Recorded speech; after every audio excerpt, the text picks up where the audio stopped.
I will run, I will climb. Hey busy people, how are you? So ఈరోజు నా week off. So నా first blog నేను ఈరోజు shoot చేశాను. అది కూడా ఏం షూట్ చేశాను ఏంటి అనేది మీకు ఒక చిన్న సర్ప్రైజ్ అంతే. సో బెంగళూరులో మోస్ట్ విజిటెడ్ ప్లేసెస్ చాలా ఉన్నాయి. నేను వచ్చిన ప్లేస్ వచ్చి జయనగర్ 9th బ్లాక్లో ఉన్న రాఘవేంద్ర స్వామి మఠకి. అండ్ ఈరోజు ఏంటి అంటే ఈరోజు రాఘవేంద్ర స్వామి జన్మాష్టమి. సో ఈరోజు నేను బ్లాగ్ చేయడానికి రీజన్ కూడా ఇదే ఏమో. యాక్చువల్లీ నేను ఒక 1 వీక్ నుంచి ప్లాన్ చేస్తున్నాను స్వామి మీద. సో నేను బెంగళూరుకి వచ్చిన కొత్తల్లో I use to be so alone.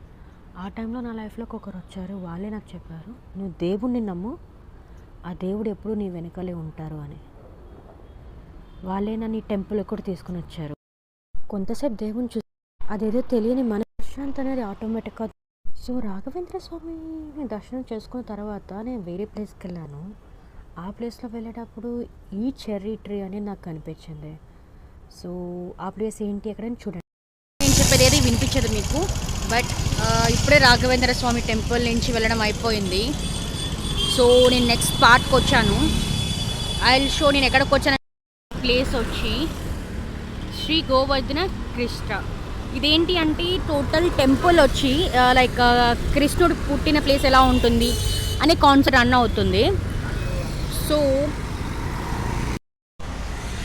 And ఈ టెంపుల్ ఎక్కడ ఉందంటే లైక్ బిఎస్ఏ కాలేజ్ ఆపోజిట్లో ఉంది. అండ్ ఇది వచ్చి బస్వన్ గుడి దగ్గరలో. సో మనం లోపలికి వెళ్ళి చూస్తే కానీ టెంపుల్ ఎలా ఉంటుందో నాకు కూడా తెలీదు, మీకు చూపించగలుగుతాను అనుకుంటాను. సో లోపల టెంపుల్ అయితే విజిట్ చేయడం అయిపోయింది. సో ఇక్కడ ఏంటి అంటే వీడియోస్ అనేది నాట్ అలౌడ్. సో నేను ఎంతో రిస్క్ తీసుకొని వీడియో తీయడం అనేది జరిగింది.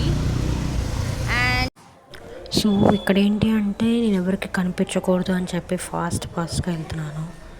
సో అందుకు ఇంత ఫాస్ట్ ఫ్లోలో ఉంది వీడియో అనేది. అండ్ దీని తర్వాత మనకి లైక్ కృష్ణుడు లైక్ కథ మొత్తం ఒక వాల్ మీద చెక్కినట్టు ఉంటుంది. సో అవే మీరు ఇప్పుడు చూస్తుంది కూడా. సో పూతనాన్ని చంపిన తర్వాత కృష్ణుడు వాళ్ళ అమ్మ దగ్గరికి వెళ్ళిపోయారు.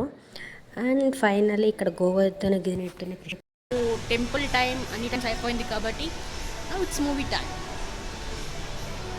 నెలలో ఒక్కరోజు నీకు నచ్చినట్టు వరకు నాకు తప్పే లేదు. ఈ పిక్చర్ చూసి నేను ఏ మూవీకి వచ్చానో మీకు అర్థమవుతుంది. సో ఇది ఛావా మూవీ. అండ్ ఒక్కొక్క సీన్ అండ్ హీరో ఎంట్రీ అయితే ఆసమ్.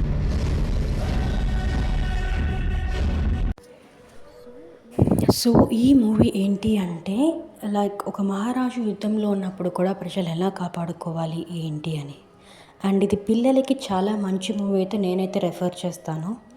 సో మనం చూపించే కార్టూన్స్ వీటికి వాటికన్నా ఇది బెస్ట్ మూవీ. అండ్ వాళ్ళకి హిస్టరీ గురించి తెలుసుకోవడానికి ఒక ఛాన్స్ అనేది వస్తుంది. సో అంటే డే కంప్లీట్ విత్ పానీపూరి